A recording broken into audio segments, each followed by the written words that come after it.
Hello there, ladies and gentlemen, Sigval here and welcome back to another video. So in this one we're going to take a look at some solo fights as usual, and here we're fighting Hellboy with the Batman Ninja team, and this was a little bit of a mistake, because I set up this team but I wanted to fight Sub-Zero because he was in the range of cleanup for the Batman Ninja team, but I fought the wrong boss. Don't ask how that happens, just don't ask me how that happens, it just happened. It's okay though, it's not gonna be too big of a deal, we'll just have to wait for the refresh to use the Pet Ninja team against him, and for this one we're going to be able to put Hellboy to the point where League of Anarchy is going to be able to most likely clean up this fight. We're going to use level 9 Beta Club, we're going to use level 8 God Killer for passive stats and level 4 Prometheum Sword. I'm not sure if I should get my God Killer all the way up to level 10 and then start putting some levels into a second God Killer, or if I should already start working on a second God Killer. Since I have the level 4 Prometheum Sword, I think for now I should just get my God Killer to level 10 before moving on to anything else. Might get it by the end of this Sorate cycle, might not, but definitely finishing Heroic 7 at least once before this expires. So yeah, let me know in the comments what you think about the God Killer thing. By the way, if you're free to play and you don't have any other solid artifacts except for the free one, how you should do is level both of them at the same time, like one level each. So that way you can have your Dark Metal cards or All Blades on Damage Dealer and then have those two for passive stats. And now we're going to clean this one up with League of Anarchy. We're going to have Predator Batman at 7 stars. Again, I do have Arkham Knight Batman, but don't have him at 7 stars. So Predator Batman will have a higher level special too, which means a higher duration stun, which means the last hit of the swipe of Harley's combo is going to always make it on a stun, which will increase our damage. Harley back in there, doing a few hits, preparing for the tag into tank super move. 7k damage, I think I could have easily tanked that with Harley, even though she has no defense. But yeah, Harley is one of the damage dealers, like, nowadays I do understand putting some defense on your damage dealers on some of them, because the base attack just doesn't matter, but on Harley, for example, I really see absolutely no reason why you should put defense on, because she is literally never in danger, and you really have to go out of your way to mess things up so badly that you put her in danger. So if your Harley is dying, just play better, my dudes. You're not lacking defense, you're lacking the required skills, and this is one of the easiest teams in the game to play, actually, so I don't know about that, man. If your Harley is dying, I really don't know about that one. But yeah, easy 1 billion damage with that team. And back to this team, I hate this. I don't even know why I'm playing this anymore and why I put myself in this situation. I've been thinking while playing this team and then while playing Mr. Freeze afterwards, because Mr. Freeze also has the thing where he does his hazard to freeze the enemy and the enemy just jumps out of it. And yeah, that's to an extent understandable. That's the way hazards worked usually. But when Batwoman Drowns fills the arena with water and the enemy just keeps spamming jumps and backing off into ranged attacks, that's not something I can understand. And you might be like, yes, Sigval, but it's only fair this happens because it's such a powerful ability. Fair for who? Fair for the AI? Bro, we're able to lock those guys into an infinite combo most of the times, and it's not like I'm playing against players. You don't need to make it fair for the AI, you need to make it enjoyable for the player. And this thing is definitely not enjoyable. And I'm really hoping they fix this or they change the way the water hazard works. Though I kinda doubt it because they didn't change the specialty of Mr. Freeze with them jumping out of it. But yeah, it might be a different situation over here.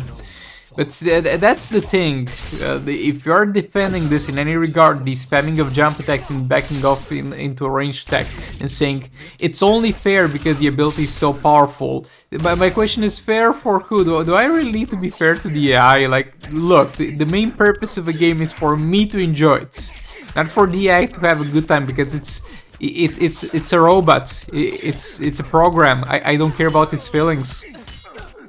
I want Drone back in there. We have Beta Club on Batman Laughs, but we didn't get too much use out of it so far.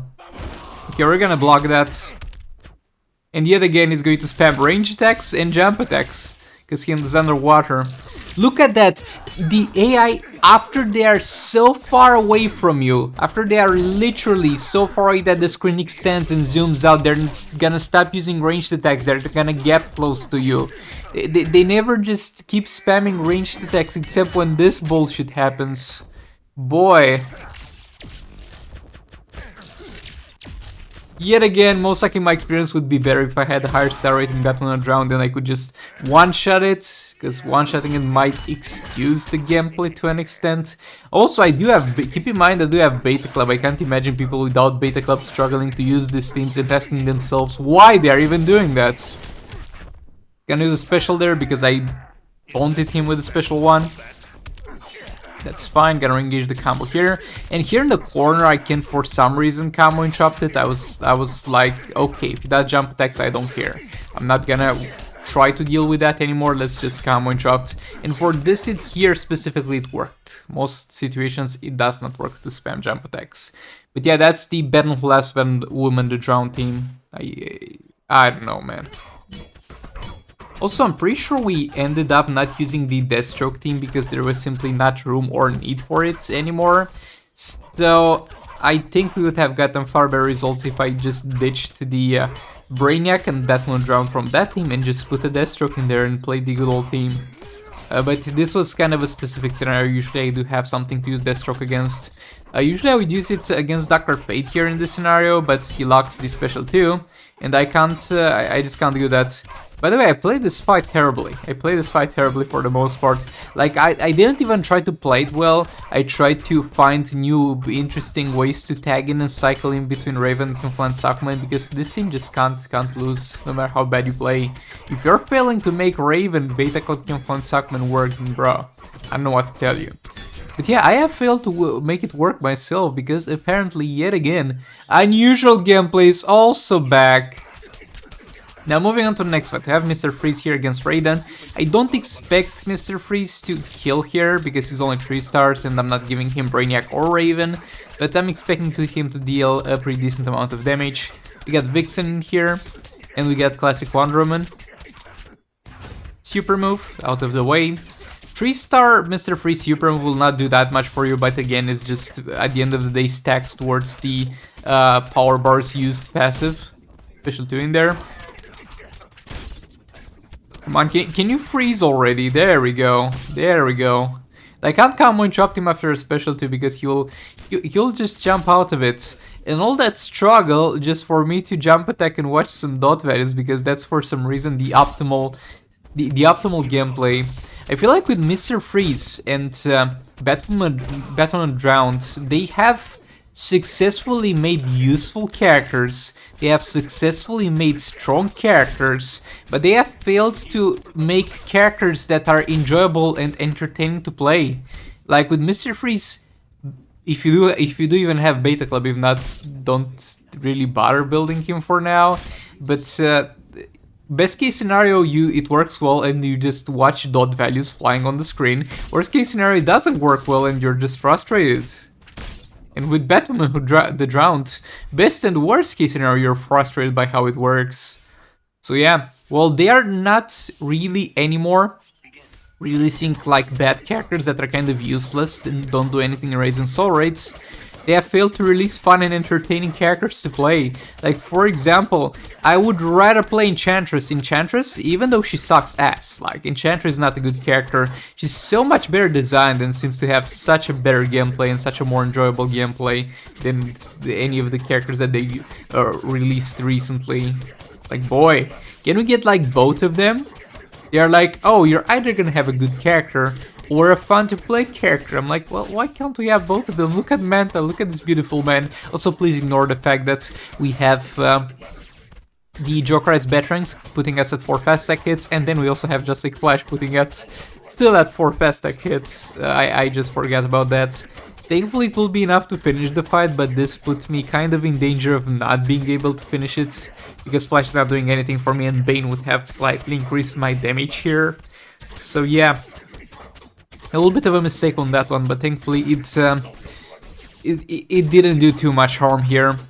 But yeah, all that being said, thanks so much for watching. Let me know in the comments how you feel about the new characters in terms of how fun they are to play.